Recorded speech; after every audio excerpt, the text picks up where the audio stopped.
when people get into trouble is when they overextend themselves somehow. So they take the absolute highest price they can get, forgetting that they have to be able to beat that in the next round, or they ramp burn up to the maximum possible number they could to sort of keep 9 or 12 months of runway.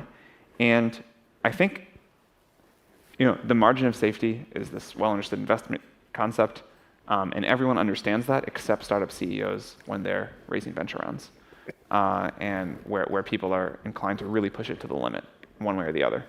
And our general advice is don't push it to the limit.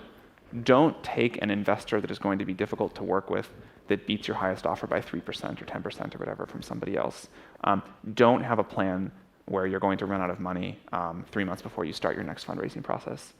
And this sounds like a simple thing, but in practice, again and again, we see our founders just care about the headline number and nothing else. And I think if you have very competitive people that have been competing their whole life and they had a quantitative metric to compete on, and they get one again, they're going to compete again.